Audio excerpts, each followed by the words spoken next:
Por la señal de la Santa Cruz de nuestros enemigos, líbranos, Señor Dios nuestro, en nombre del Padre, del Hijo y del Espíritu Santo. Amén.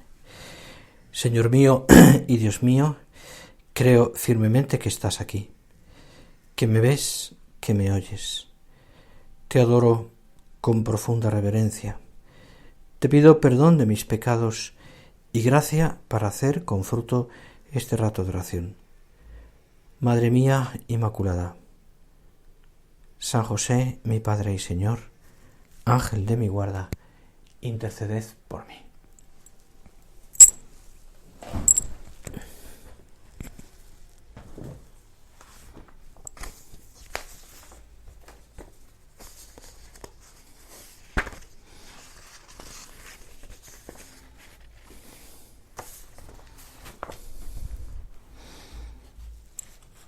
Hemos comenzado este rato de oración. Nos hemos puesto en la presencia del Señor en este mes de agosto, en el que quería que centráramos nuestra oración en estas meditaciones alrededor de tres milagros. Tres milagros de la vida del Señor que son hasta cierto punto, yo diría que espectaculares, en el sentido que esa palabra se utiliza habitualmente en la jerga o en el idioma habitual, ¿no? Porque son, digamos, distintos de los demás, o sea, porque es un dominio en concreto sobre la materia.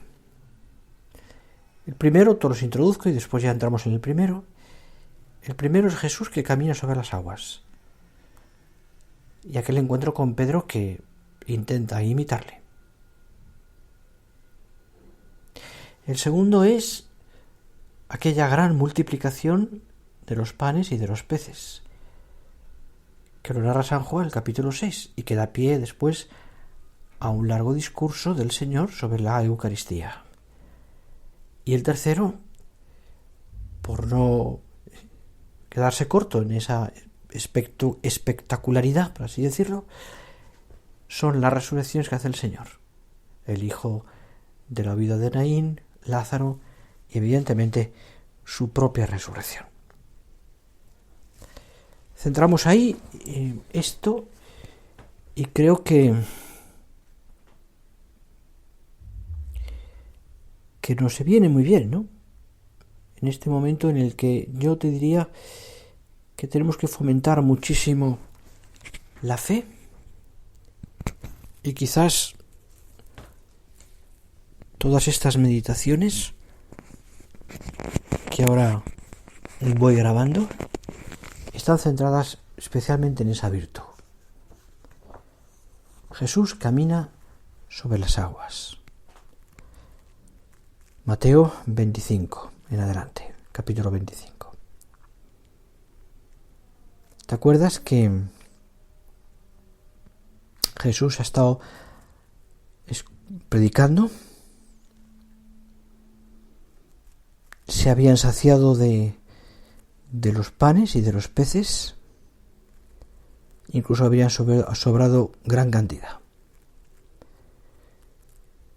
Entre la multitud que estaba allí, pues hay sobre todo asombro, porque el milagro había sido patente.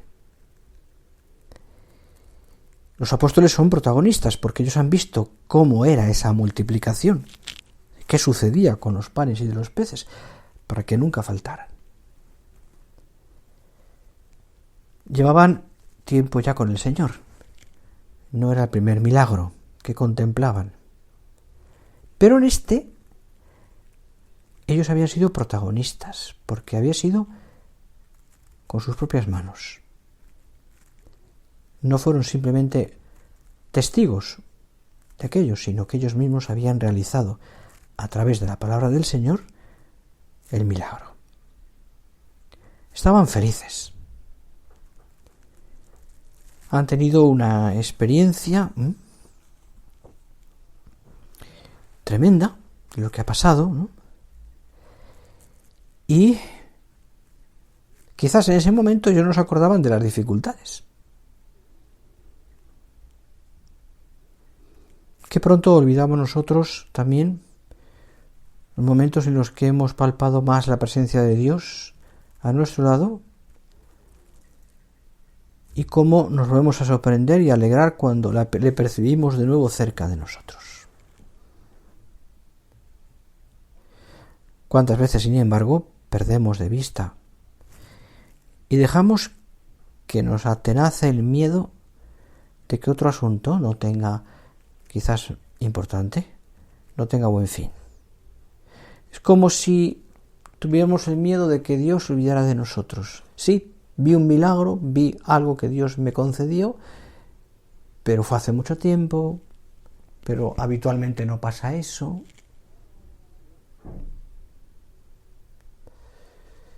Quizás en ese entusiasmo de los apóstoles, que tenía mucho de humano, el Señor pues quiere enseñarles que la lucha, que la vida, no solamente son milagros, sino que es además también afrontar las dificultades. Y les pide a los apóstoles que pasen a la otra orilla del lago, mientras él va a dedicar un tiempo largo a la oración.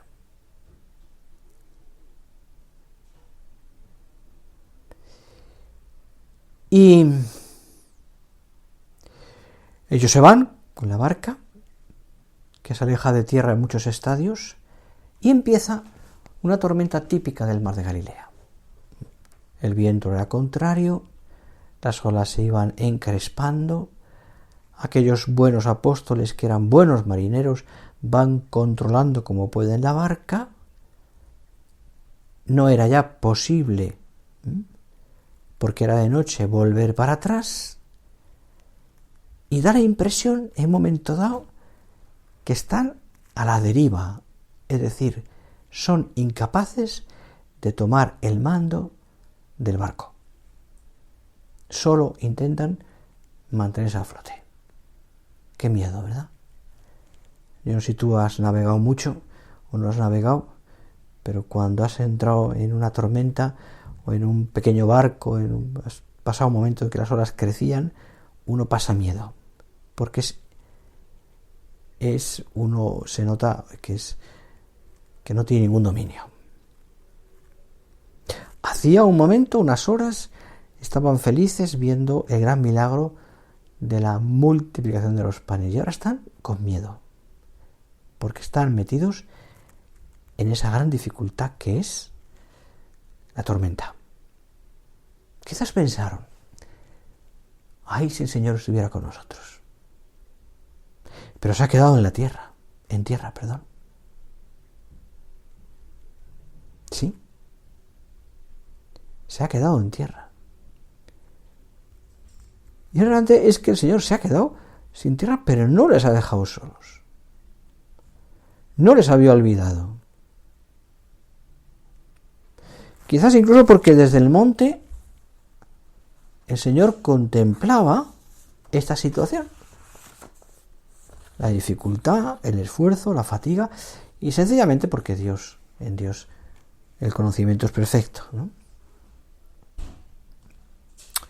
Claro, fijaros cómo en los inicios de la vida de una persona, en la vida interior de una persona, de la santidad, pues uno al principio nota muchas veces el propio progreso, avanzando. Los primeros años para un cristiano, de una vocación o de un camino de santidad siempre son gozosos. Habitualmente, siempre hay alguna excepción, pero suelen ser gozosos. Caminamos junto al Señor y caminamos además a buen paso. Y notamos la gracia de Dios, nos sentimos queridos por Dios, ayudados por Dios de muchas maneras. Y pasa el tiempo y aunque uno siga luchando y avanzando, esa alegría o ese entusiasmo del principio de alguna manera se va perdiendo o no queda tan patente. Se sienten las olas, el viento, la orilla que desaparece, la inquietud, las dificultades, el abandono. Yo diría que como no sé cómo te diría, como la pequeñez. La pequeñez. Pues claro, yo creo que es el momento de la fe, ¿no? Y del abandono en manos del Señor.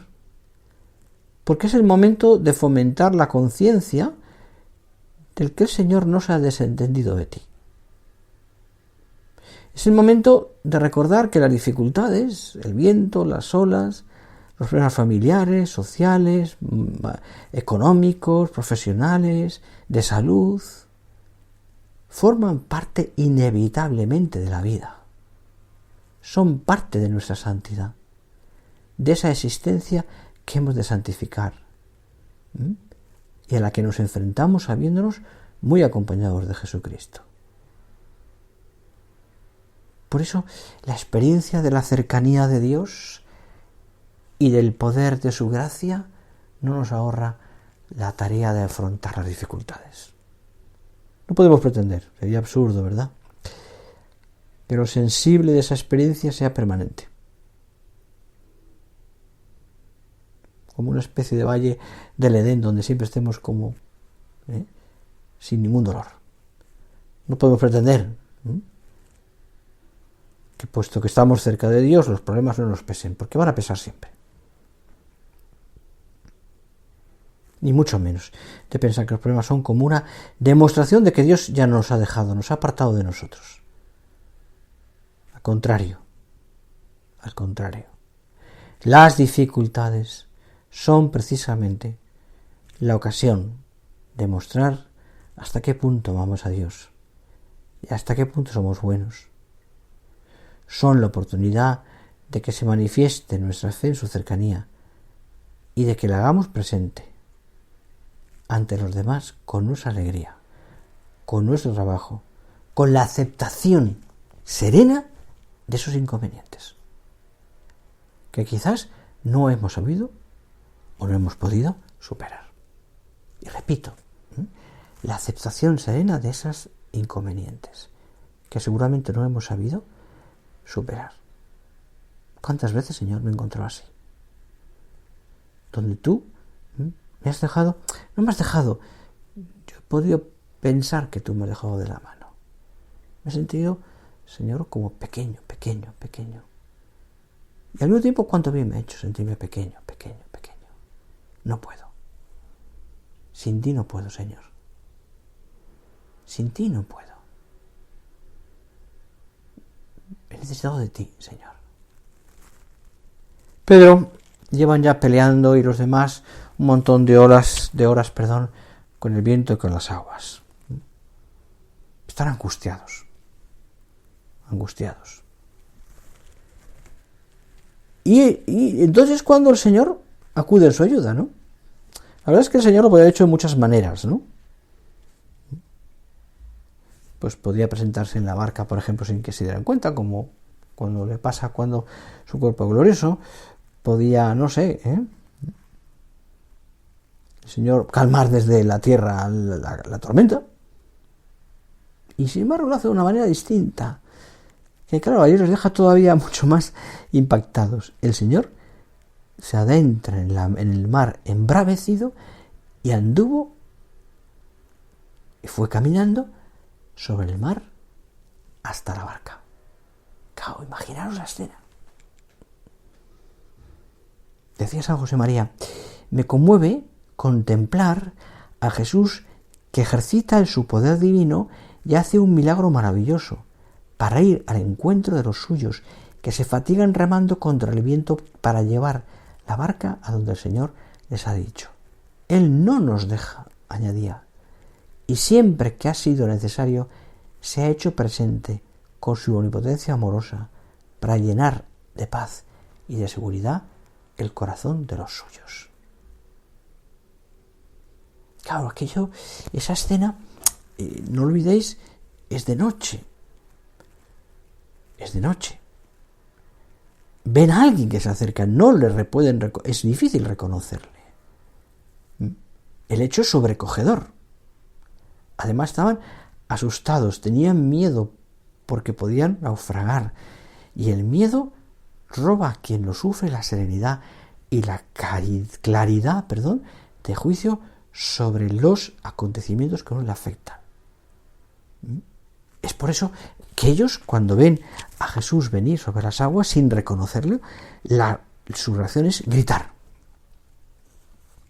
Gritar. Miedo, inquietud, como especie de, no sé, te diría, como una manera de quitarse el miedo, ¿no? Es decir,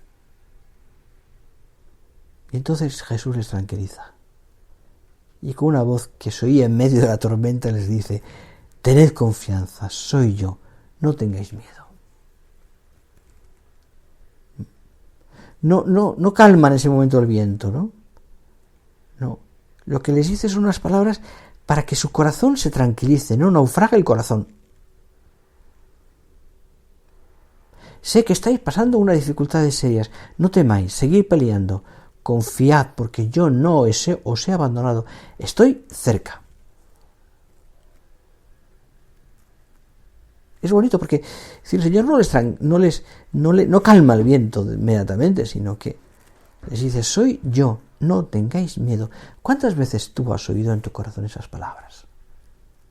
Ante las dificultades, ante ese día que estás agotado, agotada, ante esos días en los que parece que todo sale mal.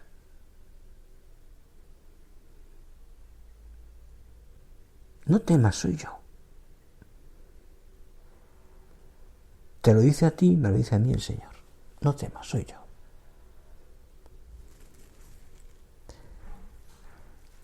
Pedro tuvo una reacción inesperada. Y con esa manera de ser de Pedro, con esa manera tan suya, le dice: Señor, si eres tú, manda que yo vaya a ti sobre las aguas. Pedro, claramente, Pedro. El que le dice: Señor, no me lavarás a mí, no solamente los pies, sino todo el cuerpo entero. Señor, yo no te negaré nunca. Pedro. Se hace todavía fuerte, pero se hace todavía como por educar.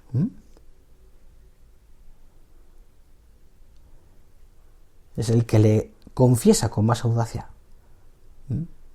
Es el que tira de los demás. Pero su iniciativa de ahora es súper sorprendente, ¿no? Porque es una manifestación de su carácter impulsivo. Claro, Pedro se encontraría en la dificultad de bajar de la barca, apoyarse en la superficie agitada, incontrolada, imposible de dominar y de prever, y empezar a andar. Y sin embargo lo ha ido. Y se lo dice, el Señor se lo dice: ven, Pedro. Y Pedro, con esa fe, se lanza, saca un pie, saca el otro y se pone a caminar sobre las aguas hacia el Señor.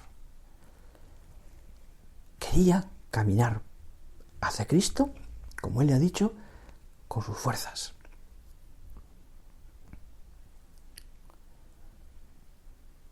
Ojalá nosotros también caminemos hacia el Señor. Pensadlo. Ojalá sepamos caminar también así. Y no se queden en los propósitos en palabras. Ojalá que nuestra confianza en Dios sea más fuerte que la indecisión o el temor de ponerse en práctica. Ojalá que seamos capaces de sacar nuestros pies de la borda, aunque suponga apoyarlos en una base que no tiene ningún fundamento. Ojalá que caminemos así hacia el Señor, porque para ir hacia Dios, queridos hermanos, hay que arriesgar. Para ir al Señor hay que perder miedo a las inquietudes. Para ir al Señor, y esto lo sabemos los cristianos perfectamente, no hay que tener miedo a jugarse la vida. A jugarse la vida. Yo me pregunto, ¿no? Sí. Y pregúntatelo tú si quieres. ¿Te has jugado la vida por el Señor alguna vez? ¿O tu vida actual está siendo un jugarse la vida por el Señor? Pedro va caminando. Sentía las olas y el viento más que los demás. En ese momento, en la mar embravecida, la vida de Pedro depende de su fe.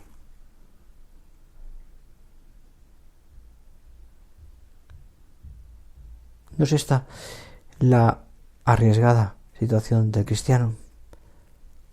¿No estamos también nosotros tratando de caminar hacia el Señor en unas circunstancias a veces externas que en buena parte escapan de nuestro control?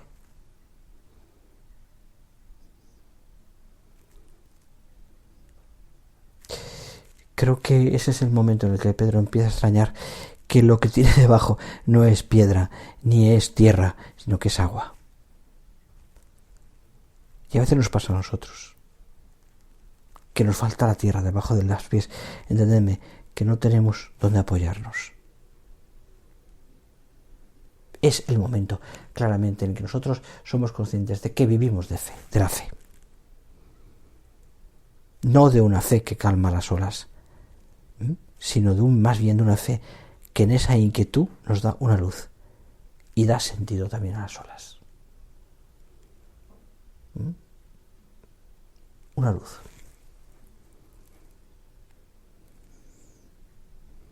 Sin la fe, las dificultades nos abruman, nos hundimos. Con la fe las evitamos. O sabemos, perdonad la palabra, torearlas. Siempre tenemos más recursos. Sabemos que Dios está a nuestro lado. Por supuesto. Y al final se comprueba que la inquietud de caminar hacia Dios proporciona una base firme para edificar la propia vida.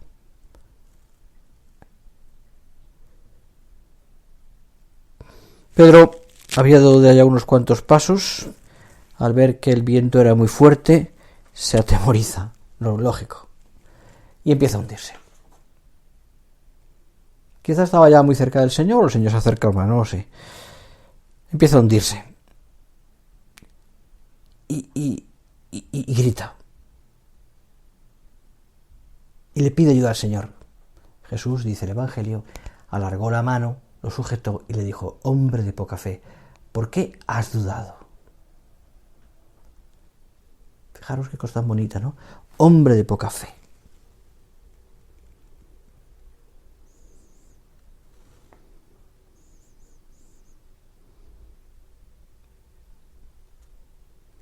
Mirad cómo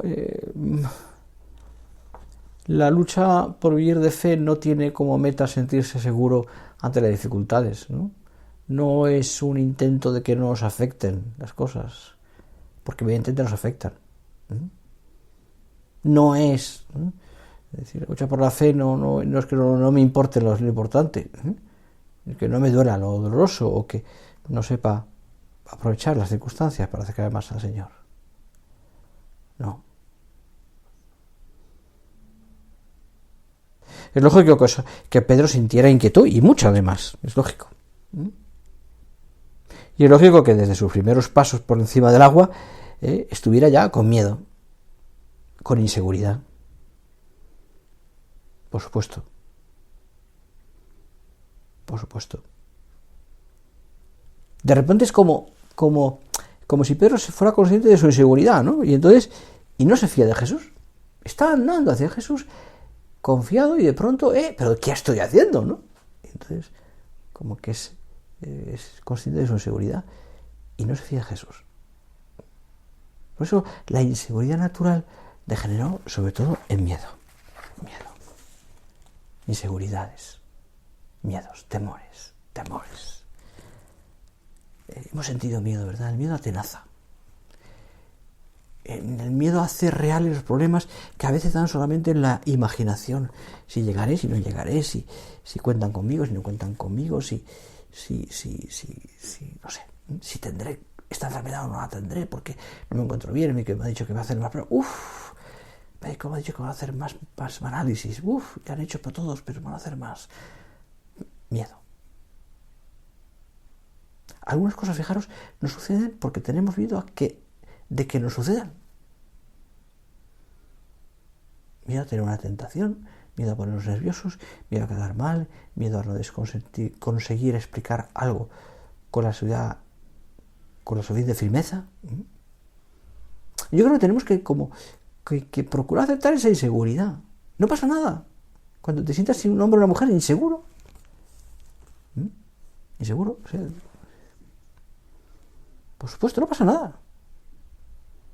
No nos debe importar cómo nos sentimos mientras lo hacemos, mientras luchamos. Podremos así caminar hacia Jesucristo entre las olas y el viento, sin angustiarnos por la dificultad que eso nos supone. Dice San Juan que en el amor no hay temor, sino que el amor perfecto echa fuera el temor. Repito, en el amor no hay temor, sino que el amor perfecto echa fuera el temor. Y el que teme non es perfectus in caritate. El que teme no es perfecto en el amor, perdón.